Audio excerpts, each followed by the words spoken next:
Bring your car. You're about to get it? I'm just not going to be alone. I thought there were the other folks that they get there.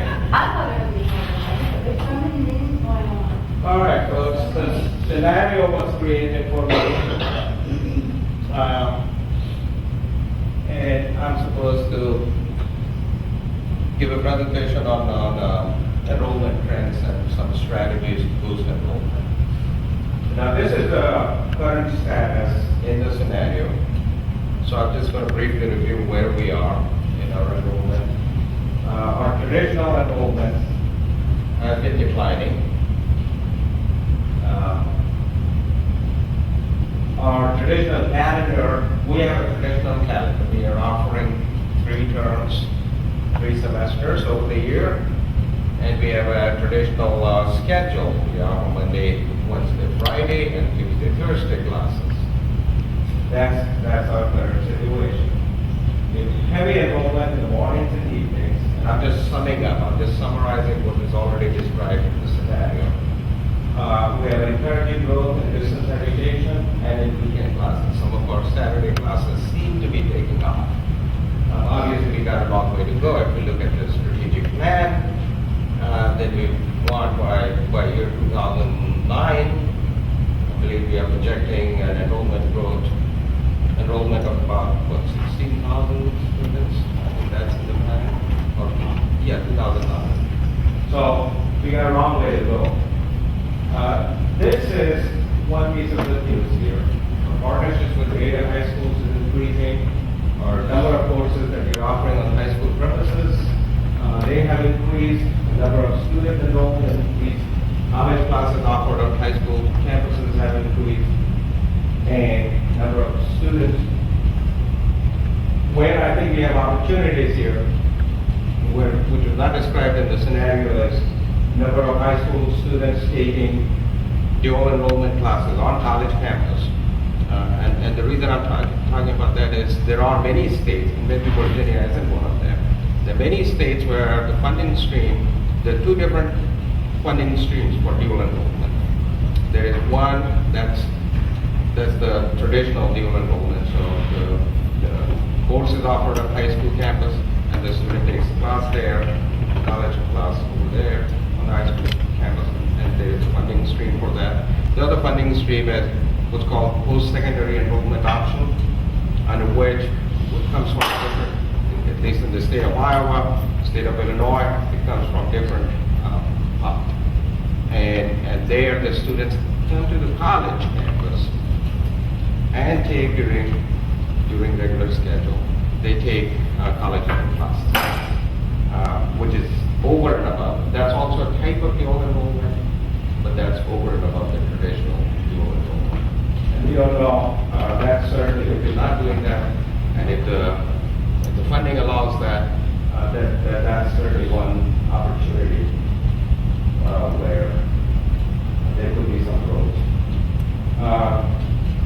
Career academies.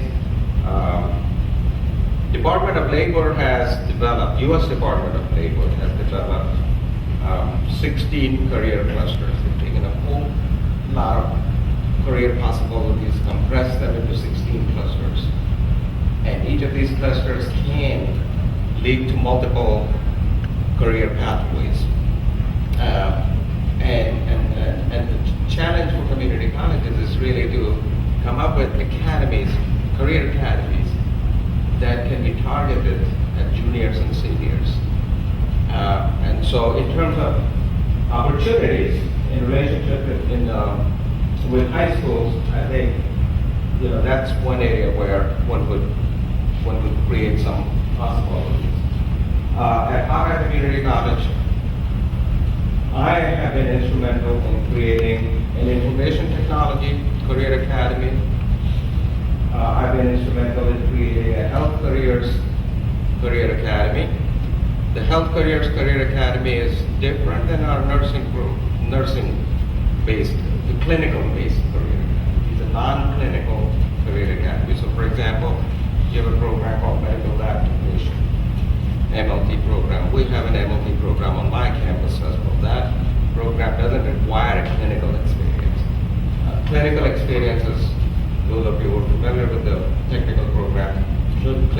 experiences can be limited because you got finite space. There are only so many hospitals that can only take so many students in clinical spaces.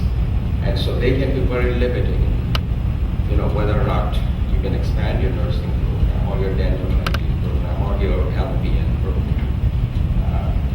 This is a way to expand your health careers program. Focus on non-clinical aspects or focus on industry sectors that with whom the relationships have been built.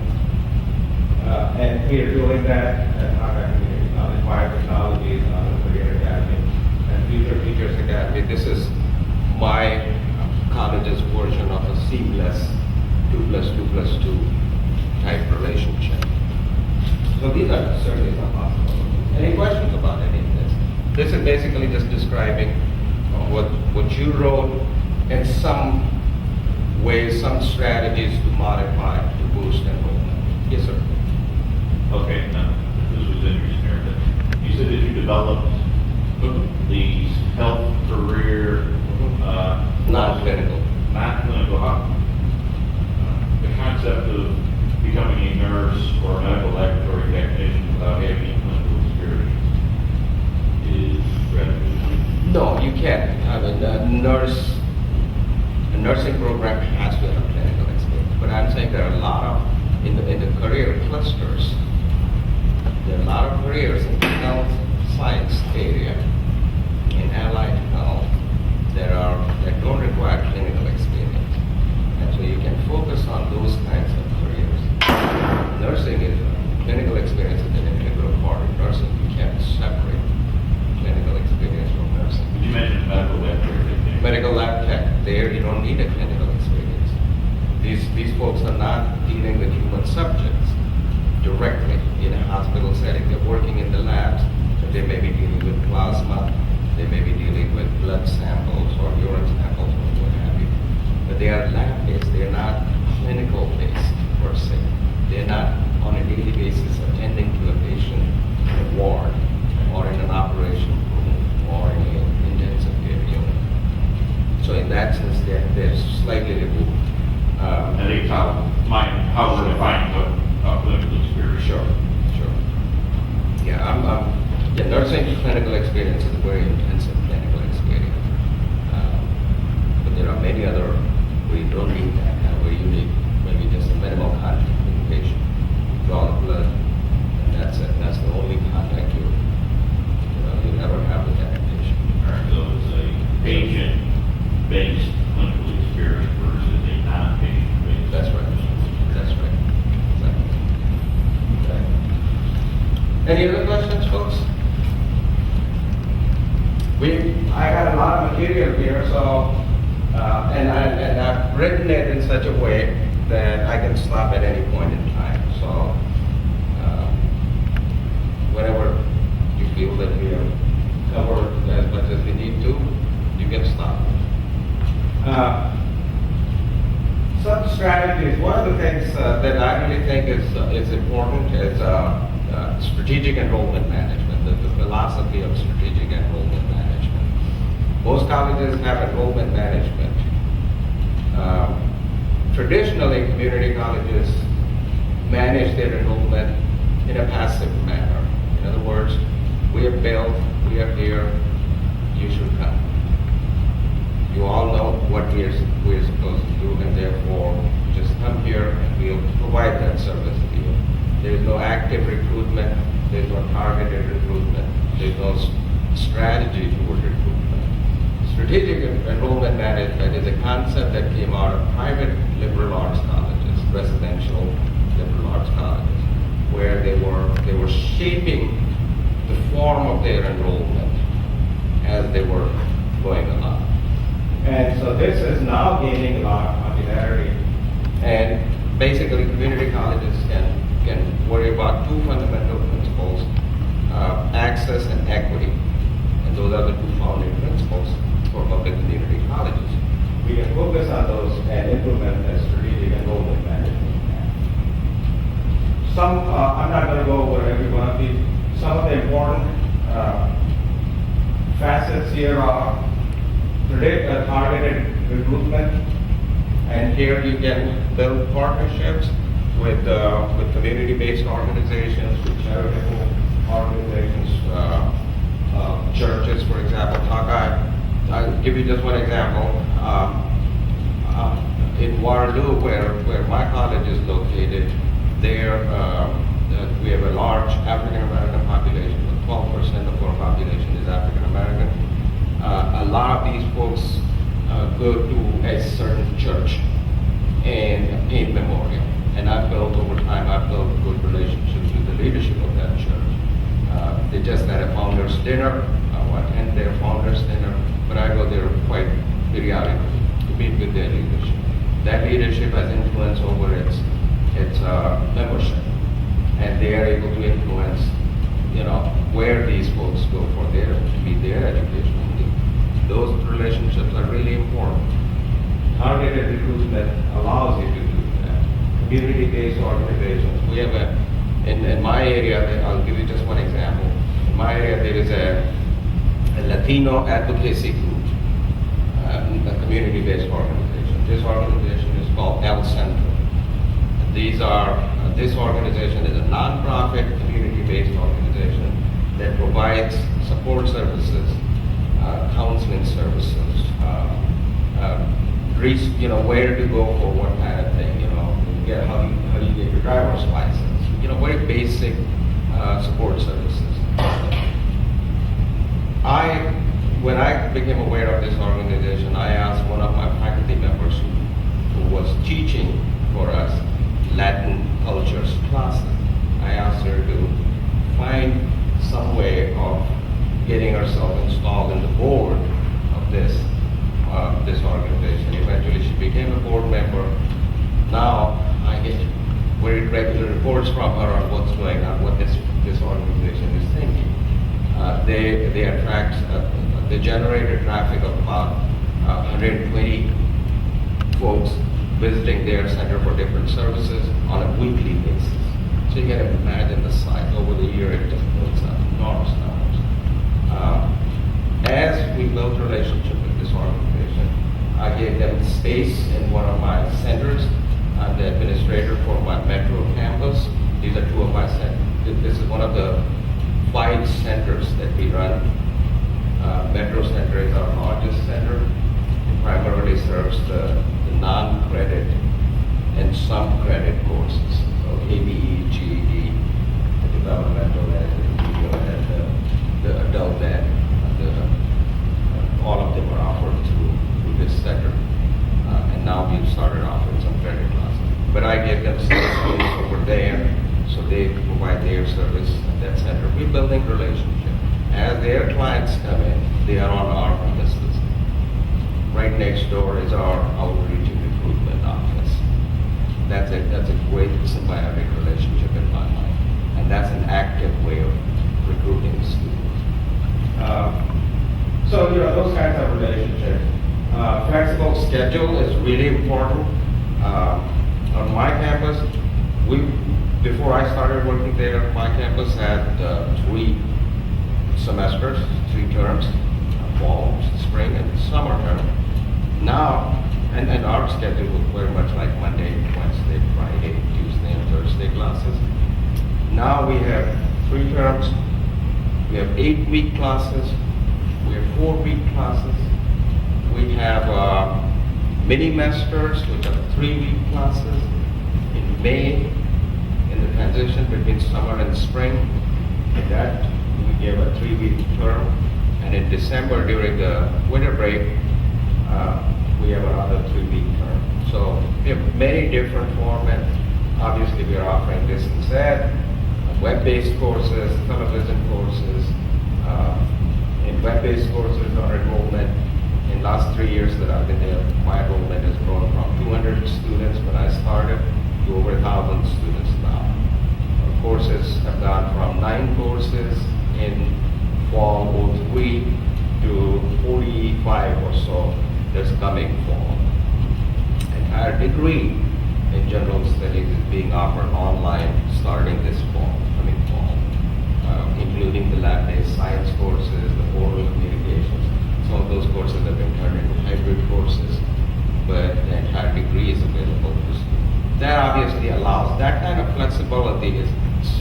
very appealing to certainly to working adults, to single moms, to non-traditional students. It's also extremely appealing to the Gen Y, the Y generation, the current, the students who are just coming out of high schools, the Y gens, because these guys are technology savvy.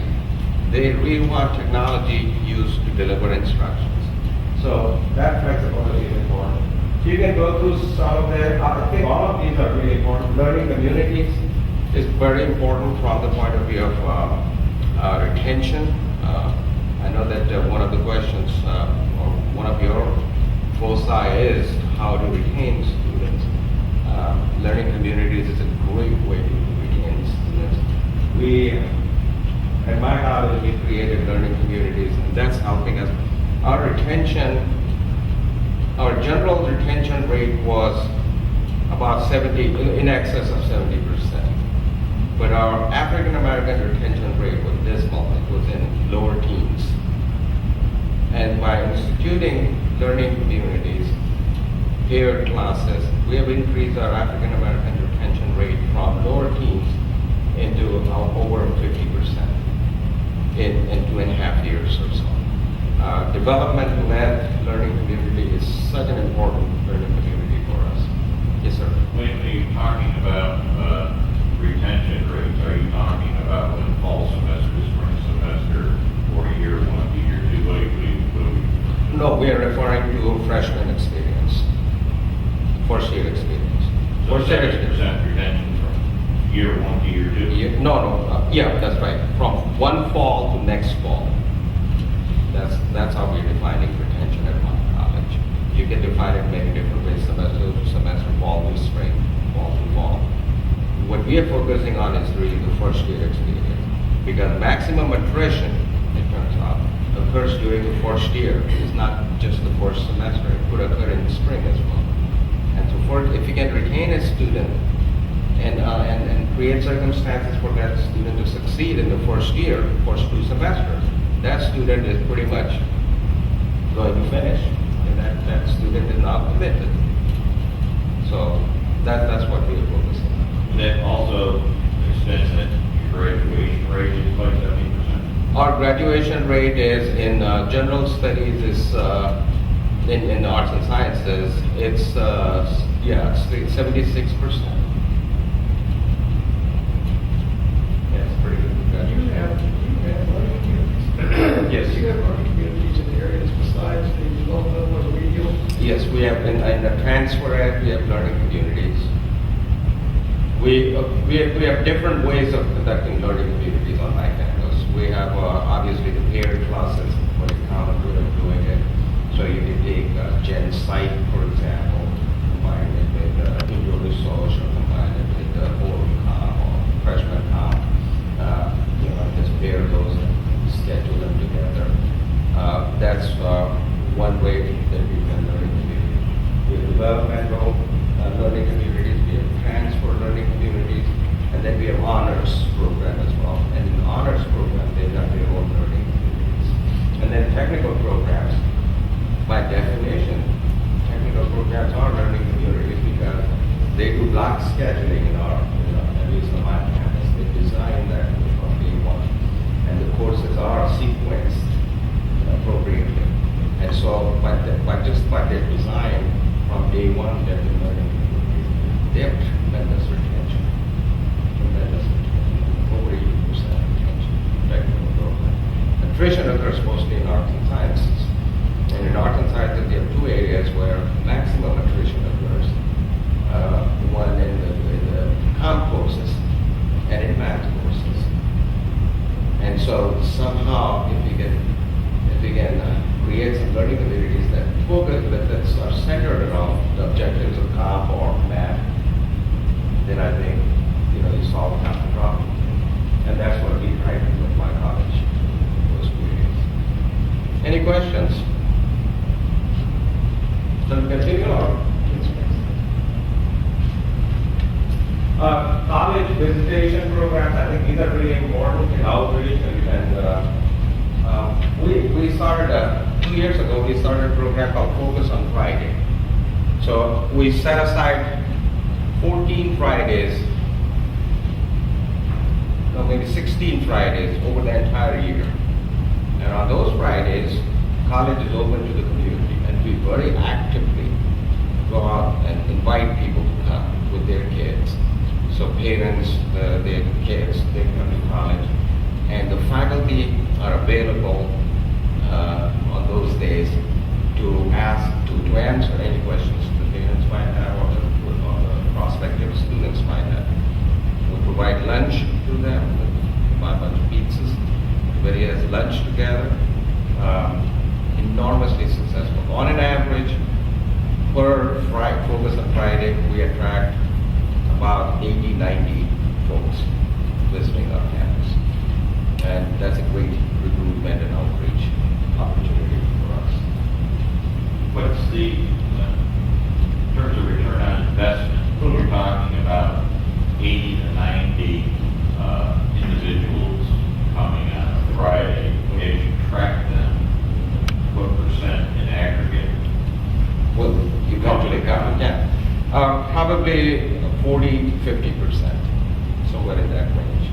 We started that program about a year and a half ago, so it's a brand new program for us.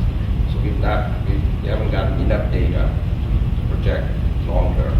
But in past 3 or 4 semesters, our experience is we're getting about 40 to 50% return on investment. That's not bad at all. And if they're not coming to us, in our area, the competition is so stiff. We have proprietary colleges, we have major universities just like you have here. We have very fierce competition in our area. So if they don't come to us, they're going somewhere. I mean, in the long run, they are better for doing it. And if we keep our eye on that goal, then I think we're doing fine. As long as we're getting them hooked up into higher ed somewhere. There is a phenomenon, especially when there is a lot of competition going on. There is something called swirling students. Swirling students are those who will take one class from TNCC, one class from Hampton, one from somewhere else, and they'll gradually build up enough credits that in their last semester they'll say, okay, well, I need now a degree, I have enough credits, I can easily get a degree if I just meet some college's residency requirement. So in their final semester they'll go and meet, whatever college has the lowest residency requirement. That's the swirling student. The bigems are really good at swirling. Okay, and they'll also exploit the distance ed to their advantage, and more power to them. By not focusing on immediate return on investment, but keeping a long-term horizon on that, I think we are still, doing good service there.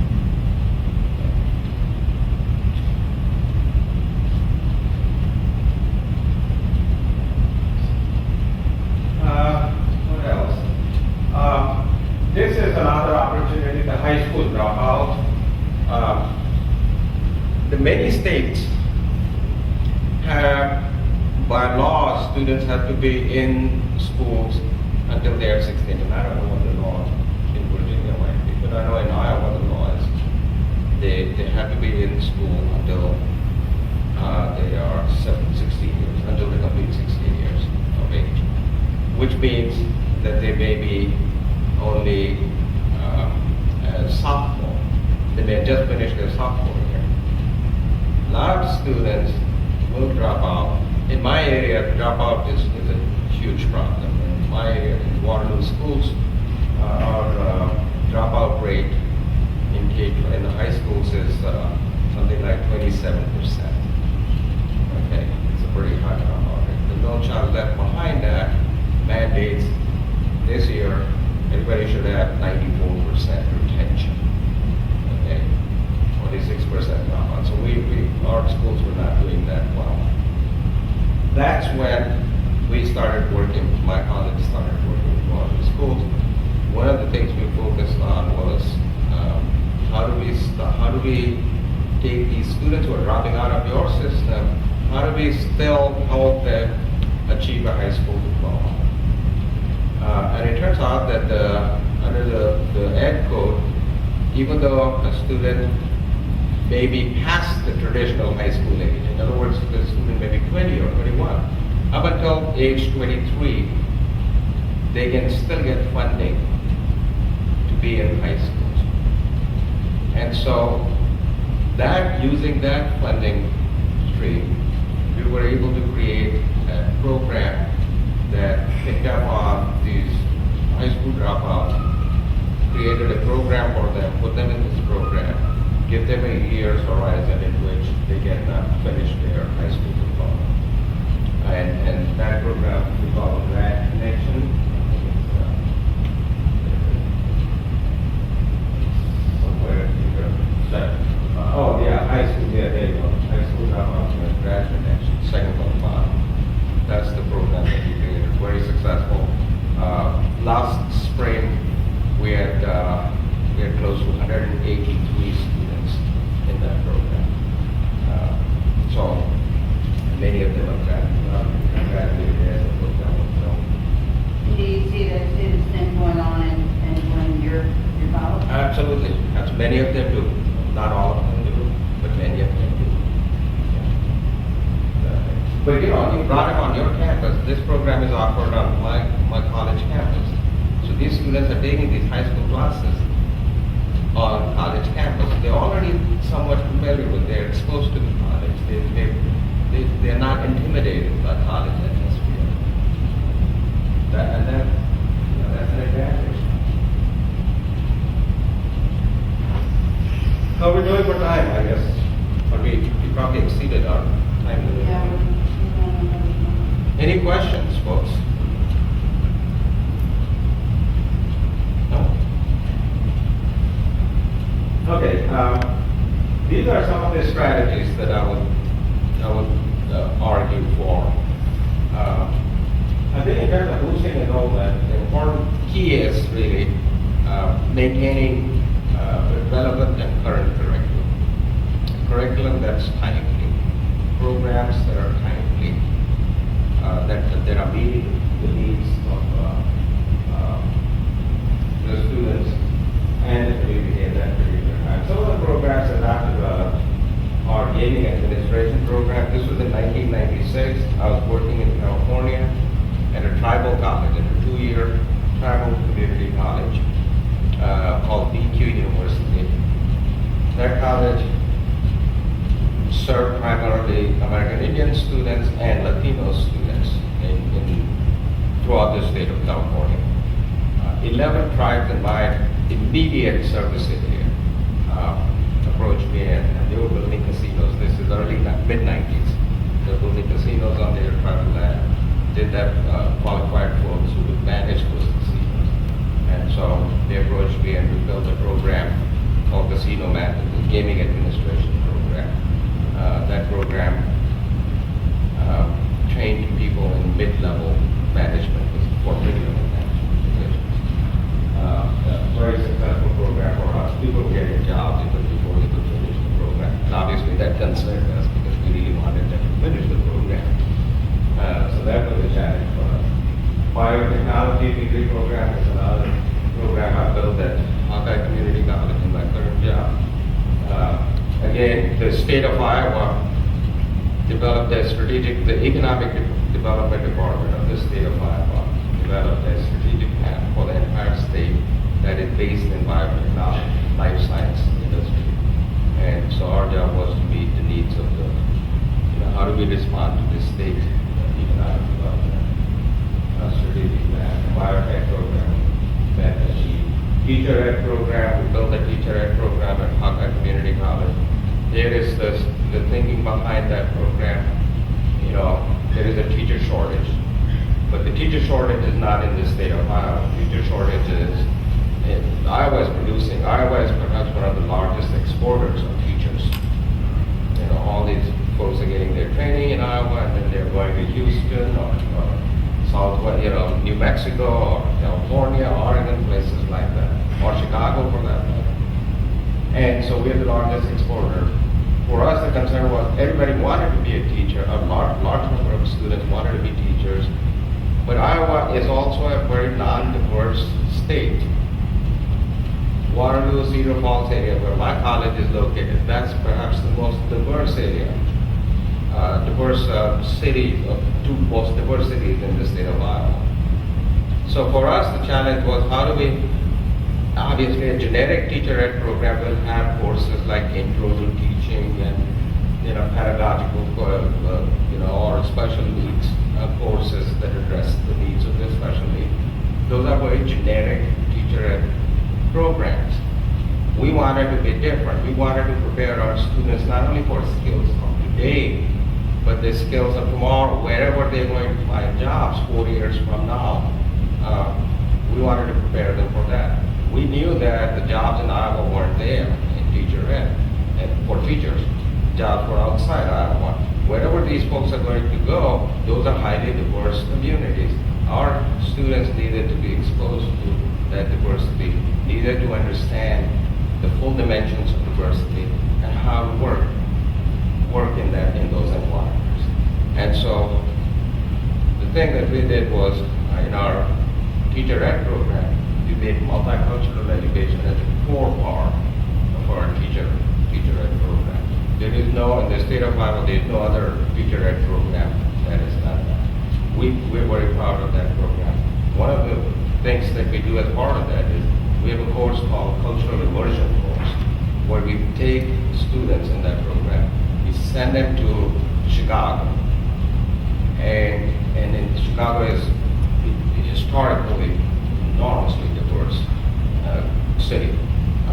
We put them in the inner city, Chicago, for 2-week immersion experience.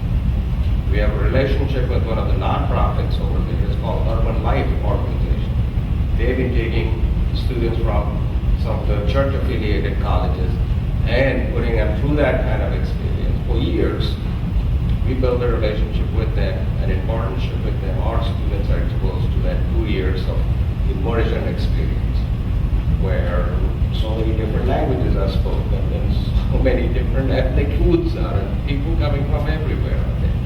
And that we piloted that course this past spring, and that's part of our teacher ed program. So we're creating these unique niches, and I think that's one of the things that in strategies for boosting enrollment, that's one of the things that everybody needs to think about. We have many things are there that can meet the needs of the community in a generic manner. But then there are unique niches, market niches that one can create and exploit for the benefit of everybody. So how do we advertise? Seamless programming through partnerships. You have the teacher ed program that you built with Hampton University. I think that's a great way. I think many other programs can be developed in the same sort of manner, seamless, or the program which is 2+2+2 kind of relationship, or just 2+2 relationships. Short-term programming, certificates. People like to be able to see the end. And when you tell them about a degree that's going to take, on an average, I mean, it's a misnomer that it's a 2-year degree because nobody completes it in 2 years. On an average, people are taking 3 to 4 years to complete a 2-year degree. And 3 to 4 years for a person of 18 or 19 years is a long time to commit to. Okay, not everybody can see the end of 3 or 4 years. And so I think it's important to create shorter programs where people can see the end in sight, and that's an achievement and a belt that you probably build there some esteem, maybe even get a job with that. But if not, they've now had a successful track record of completing some. So more short-term certificates. And then we talked about the unique niches. I know that you want to focus on the global. Your vision is global. To how to prepare students to integrate well in a globally connected society. I think there is something like that in your mission statement. We have a very similar mission statement. What was really inspiring about your vision statement was, anticipate the needs of markets tomorrow, or citizenry tomorrow, and prepare prepare them for that. That I thought was really inspiring. And that's going to be a challenge too. How do you do that? So these are some of the programs. Any questions about any of the stuff I've said? I didn't want it to become a present, like a traditional present day. I was hoping for some interaction. Well, at this time, do we not have representatives with questions? Constituent groups?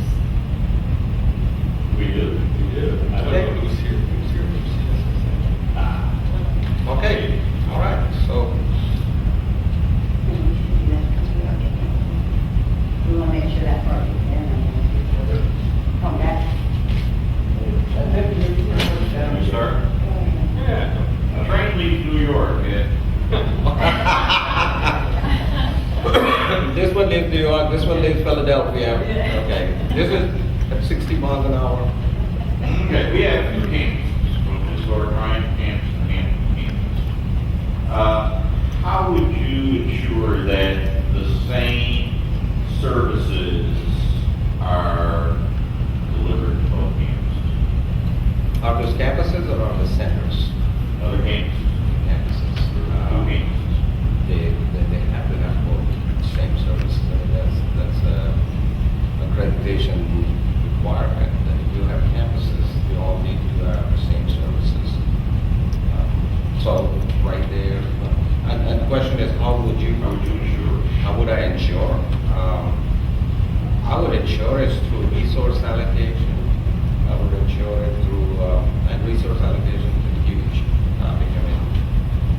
can talk about staffing needs, you can talk about programmatic needs, you can talk about facilities needs, certainly enrollment-driven resource allocation would be part of it. So there are many ways one could do.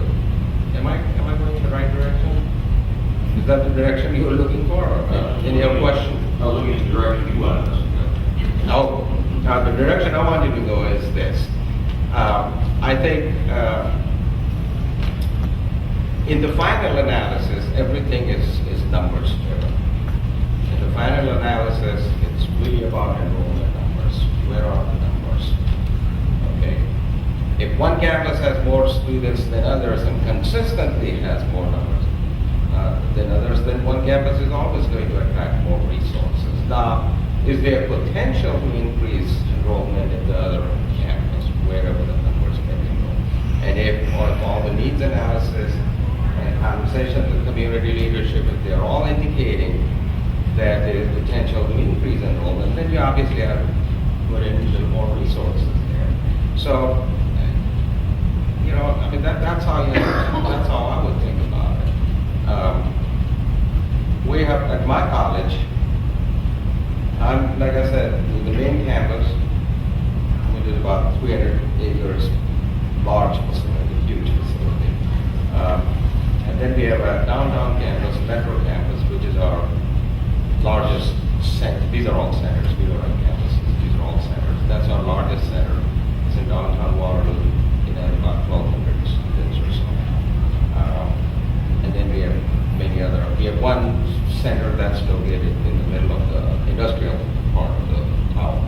And that's our CBI, the Center for Business and Investment. So that's where we do all our contract, corporate education, contract courses, everything there. And then we have smaller centers where we may have, anywhere between 30 students to 200 students. That are dispersed in the 11 county area that we serve. We serve 11 counties. And it's always, one center has 50 students. Obviously, and the population base of that center may be only 600 families, as opposed to the center that's got 600 students with a population base of 7,000 or so. So, resources are always done in some, keeping the proportions of the site in mind and the potential for growth. and the strategic direction. We built one center, in evaluation center, with about 2,000 families, 2,000 people. But that was done because about 3 years ago, we were passing a bond, a construction bond, $25 million construction bond. We issued that, and we expected the voters to pass that. That time, as part of the deal to gain support from one community, we said, it was purely political. We wanted support from this community, so we said, okay, we'll build a center once this bond is issued. They supported us, we got 67% vote. And then we followed through on our promise and built the center there. So, is that a strategic direction of the college? Obviously, it came out of political considerations, but eventually it became a strategic direction of the college. And we are putting a lot of resources in that center. So all those things go into, are factored into deciding how resource allocations occur. Let me guide this just a little bit. Okay, good idea. So let's say, specifically in terms of academics, discipline, let's say we've got these two campuses that are now going, up and going. In a course such as electric course like biology, would you see exactly the same two biology classes being offered on Hampton campus or in the HP campus? Or would you see that we would have two separate faculties that would guide course development, curriculum development? They could be somewhat different from each other from campus to campus. If these are campuses, they could have their own faculty. They could have separate faculty, even though the curriculum could be the same. Course guides would be common, but they could have separate faculty. These are centers. They're not, they're campuses. So yeah, they could certainly have their own faculty. And with faculty, certain autonomy to build, there's an academic freedom to teach courses as they see fit within the parameters of the course outline or course guide. And so, yeah, that comes with the academic freedom issue. They could teach, anybody needs to. Absolutely. In interest of another group who's coming in at 12, I think if we could quickly take the next two questions, that would be helpful. Through the Elected Faculty Senate, the faculty of Thomas Nelson Community College have a long-standing tradition of active participation in shared collegial governance. Describe for us your philosophy of and experience with shared collegial governance. And experience. Your philosophy and experience. I'm an advocate for shared governance. When I was in California, I don't know if anybody's familiar with California Ed Code, Education Code, but in the education code, there is a law called Assembly Bill 1725. If you get a chance, just Google that law sometime and you'll know what it means. According to that part of the law, there are 8 areas of shared governance which are exclusive prerogative of the faculty. Administration has very little control over those 8 areas. That was a radical thing. That law was passed in 1986. That time it was a radical thinking in terms of shared governance because everybody thought, and now in fact, if you were to talk to some presidents from California community colleges, they'll tell you shared governance is one of the reasons they don't want to work in California as president. Okay, that it's a different perspective. But there are 8 areas, and that's the kind of environment where I want to say successfully, a dean for academic affairs for 8 years in that kind of setting. Now that I'm at Hawkeye Community College for the past 3 years as the Dean of Arts and Sciences, one of the things that came out through different forums, different conversations, was that our faculty at Hawkeye, my faculty at Hawkeye Community College, did not have formal mechanisms to participate in big picture decision making. We have lots and lots of committees, and lots of faculty are participating in these committees. Our faculty are my faculty are very engaged, just like you are engaging here. And so there are all these committees there, and those committees were making decisions, but there was still big picture, strategic issues where faculty felt that they did not have a voice. One of the things that I wanted to create there is a faculty senate. We did not have a faculty senate. My faculty is all unionized, okay? But there is an academic senate, and I wanted to create something like that, where they could debate issues, they could take positions, they could, develop their policies. And so the president was very uncomfortable with us developing a faculty senate, but I had to work with the president, educate him on what the faculty senate's role is. Eventually, the president was on board with that, and now we have an academic senate in my college. I wrote the first set of bylaws for that body. Obviously, it's been modified quite a lot, and now they have their bylaws. It's a vibrant part of our college. So that's my experience with academic senate, or giving faculty a platform where they can discuss issues and develop policies.